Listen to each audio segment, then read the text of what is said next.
नमस्कार मंडळी, तुम्हा सर्वांचं खूप मनापासून स्वागत आहे आपल्या एका नवीन व्लॉगमध्ये। सावंतवाडीमधल्या या स्पॉटवर तुम्ही कधी आलात का मंडळी? आणि जर आला असाल तर तुमचा इथला एक्सपिरियन्स कसा होता मला नक्की कमेंट बॉक्समध्ये सांगा। देवीचे दर्शन आणि मग त्याच्यानंतर जेवणाचा सगळा कार्यक्रम आवरून आम्हाला इथे ह्या स्पॉटवरती पोहोचेपर्यंत ऑलमोस्ट 4 वाजलेले। आता आमच्याकडे फारच कमी वेळ उरलेला, कारण का रात्री परत जी सावंतवाडीवरून जी तुतारी गाडी सुटते टुवर्ड्स मुंबई, त्या गाडीने आम्हाला बसून परत आमच्या गावी म्हणजे फोंड्यामध्ये जायचं होतं। त्याच्यामुळे आमची पटापट घाई चाललेली की लवकरात लवकर हे आम्हाला सगळं बघून कंप्लीट करायचं होतं। सो ह्या जागेचं नाव आहे केसरी ग्लोबल ॲक्वेरियम।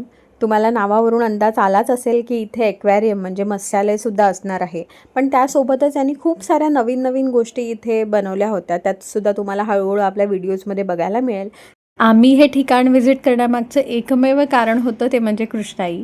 कारण का ह्या स्पॉट ठरवण्यामागे म्हणजे ह्या ठिकाणी जायच्या आधी मी यूट्यूबवरती आणि गुगलवरती पूर्ण ह्या ठिकाणाची माहिती काढून घेतलेली की नक्की ह्या ठिकाणी काय काय बघण्यासारखं आहे।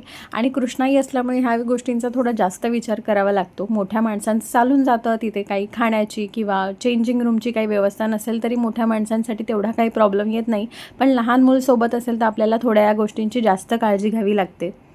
खरंच ही जागा वर्थ आहे, म्हणजे एकदा तरी नक्की तुम्ही इथे व्हिजिट करायलाच पाहिजे। कारण ह्या एकाच ठिकाणी तुम्हाला वेगवेगळे पक्षी, प्राणी, झाडं, फुलं, फळं, तलाव, मासे अशा खूप साऱ्या गोष्टी तुम्हाला एकाच ठिकाणी बघायला मिळतात।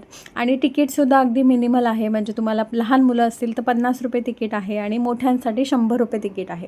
आणि व्यवस्थित इथे खाण्यापिण्याची, वॉशरूमची अशी आतमध्ये सोय आहे। त्यामुळे एकदा आतमध्ये आल्यानंतर आरामात तुम्ही 2 ते 3 तास इथे व्यवस्थित एन्जॉय करू शकता। तुम्ही लहान मुलांना जर का घेऊन जाणार असाल तर त्यांच्यासाठी ही जागा एकदम बेस्ट आहे।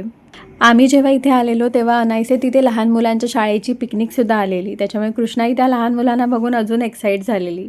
चला आता नेक्स्ट व्लॉगमध्ये तुम्हाला आतमध्ये जे मोठं असं ॲक्वेरियम आहे ते बघायला मिळणार आहे। सो आपला नेक्स्ट व्हिडिओ नक्की बघा। सो चला भेटू नेक्स्ट व्लॉगमध्ये, तोपर्यंत बाय।